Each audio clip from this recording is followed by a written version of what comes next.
महोदय, सन्माननीय राजेश टोपेजींनी, सन्माननीय जयंत पाटील साहेबांनी जो मुद्दा उपस्थित केलेला आहे तो ऊस उत्पादक शेतकऱ्यांच्या दृष्टीने अतिशय महत्त्वाचा मुद्दा आहे। त्याच्या आधी मी सुरुवातीला एक गोष्ट सांगतो की टँकरच्या बाबतीमध्ये एक गोष्ट खरी आहे की 30 जून पर्यंत आपण टँकर चालू ठेवतो आणि त्याच्यानंतर बहुतेकदा पाऊस पडतो आणि नंतर बंद करतो। पण राज्य सरकार प्रत्येक जिल्हाधिकाऱ्यांना सूचना देईल, तशा पद्धतीने चीफ सेक्रेटरीला सांगण्यात येईल की जिथं आजही पाऊस न पडल्यामुळे टँकरची गरज आहे तिथं टँकर चालू ठेवावेत। कुठल्याही राज्यातल्या तालुक्यात किंवा खेड्यापाड्यामध्ये लोकांना पाण्यापासून वंचित ठेवू नये, त्याबद्दलचा निर्णय राज्य सरकार 100% घेईल। नंबर 1।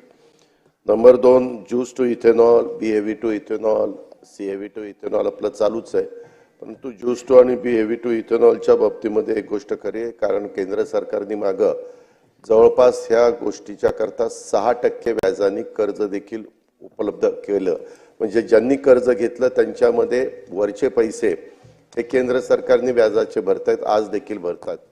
परंतु मागच्या वेळेस हा निर्णय झाला, आम्ही देखील त्यावेळेस तिथं गेलो आणि त्यांना विचारलं की बाबा हा निर्णय मागे घेण्याची गरज आहे। परंतु त्यांनी सांगितलं की सगळ्यांचेच अंदाज आपल्या सकट सगळ्यांचे जे साखर कारखाने चालवतात त्या सगळ्यांचे अंदाज चुकले, कारण प्रोडक्शन खूपच वाढलं, टनेज खूपच वाढलं, पाऊस कमी असताना देखील टनेज वाढलं। कसं झालं काय झालं कळलं नाही, परंतु ही झाली गोष्ट खरी आहे आणि त्याच्यामुळे जेवढी काही आपली रिक्वायरमेंट साखरेची ती साखरेची रिक्वायरमेंट फुलफिल झाली। आम्ही त्याच्यानंतर ज्यावेळेस एनडीएची मीटिंग होती त्यावेळेस लकीली मीच अमित भाईंच्या शेजारी बसलो होतो, तेव्हा मी हा मुद्दा त्यांच्याकडे काढला। त्यांनी सांगितलं की एकदा हे मंत्रिमंडळ व्यवस्थितपणे काम म्हणजे सुरू करू द्यात, मग नंतर मी तुम्हाला बोलून घेतो आणि त्याच्यातली चर्चा करतो। आम्ही त्यांना वेळ मागतो, कारण अधिवेशन 12 तारखेपर्यंत आहे। परंतु ह्याच महिन्यात कुठल्याही परिस्थितीमध्ये दिल्लीमध्ये जाऊन संबंधित मंत्री महोदयांची वेळ घेऊन याबद्दल त्यांनी आम्हाला एक सूतोवाच केला की दोन्ही गोष्टी मी तुमच्या करून देतो।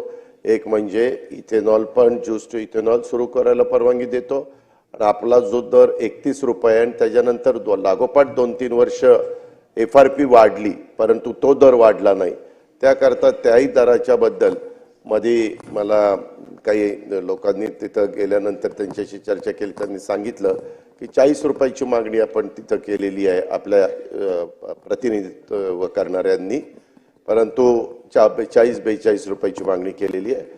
पण त्या सगळ्याचा साकल्याने विचार करून पूर्वीचा 31 रुपये दर पण 100% बदलला जाईल। शेवटी तिथं बसणाऱ्यांना पण उत्पादकाचाही विचार करावा लागतो, ग्राहकाचाही विचार करावा लागतो, पण त्याच्यात आपल्या ऊस उत्पादक शेतकऱ्यांचं नुकसान होणार नाही याचबद्दलची खबरदारी राज्य सरकार घेईल आणि तशा प्रकारचा 100% प्रयत्न राज्य सरकार केंद्राकडे करेल आणि त्याच्यामध्ये यश मिळेल। धन्यवाद।